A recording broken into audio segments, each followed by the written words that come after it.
Harry Kane was rejected at 8 years old, not cut from a school team, dismissed by a professional academy that decided he was too chubby, not athletic enough, and unlikely to make it. Most kids never recover from that verdict. Kane built an entire career proving it wrong. Growing up in East London, Kane joined Arsenal's youth setup as a young boy, only to be shown the door before he'd barely started. His father Pat didn't rage or point fingers.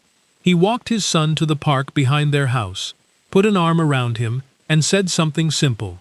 They'd work harder, find another club, and move forward. That quiet response shaped everything that came next. Not a promise of glory, just a method. Keep going. Kane returned to grassroots football and rebuilt from scratch. The path to the Premier League ran through the roughest parts of England's lower divisions. Gritty stadiums, physical defenders, hostile crowds. He learned to protect the ball with his body, fight for every loose ball, and earn respect the hard way. Then came a loan spell at Leicester City that nearly broke him entirely.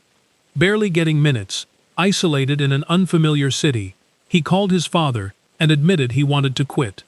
Pat's answer was the same as always. Stay, keep working, trust the process. Around that time, Kane stumbled across a documentary about Tom Brady, the quarterback passed over by nearly every NFL team because scouts doubted his athleticism and body shape. The parallel hit hard. Here was one of the greatest athletes in history, dismissed early for the exact same reasons. It reframed everything. Kane went back to Tottenham with a different kind of resolve. When his chance finally came at Spurs, he took it without hesitation. A deflected goal against Aston Villa in late 2014 opened the floodgates, and the stadium erupted with a chant that would follow him for years. He's one of our own. He evolved from a penalty box poacher into something far more dangerous, a striker who could drop deep, pick passes, and function as the creative engine of an entire team. 3 Premier League Golden Boots, the World Cup Golden Boot in Russia, a Champions League final, hundreds of goals. But the team trophies never came. League Cup finals, Champions League finals, European Championship finals. Kane reached them all and left empty-handed. The lowest point arrived in Qatar at the 2022 World Cup, when a penalty in a quarter-final against France flew over the crossbar, ending England's campaign. He pulled his shirt over his face and stood with his hands on his knees. Then he stood up, accepted responsibility publicly, and 3 months later scored a penalty to become England's all-time leading scorer. The move to Bayern Munich in 2023 was his bet on himself. Bayern's first season brought another individual golden boot and another missed title. Critics sharpened their knives.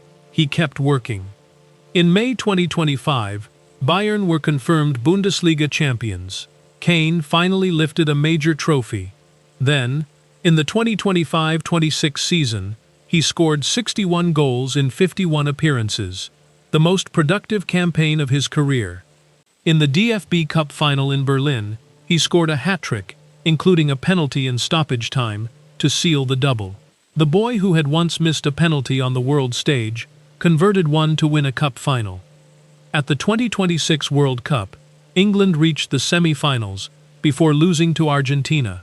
They finished third, the country's best placement since 1966. From a park in Chingford to a podium in Berlin, the whole story was built on one idea his father gave him before any of it was possible. Well, let's get on with it then. If this story moved you, like and subscribe. More like this is coming.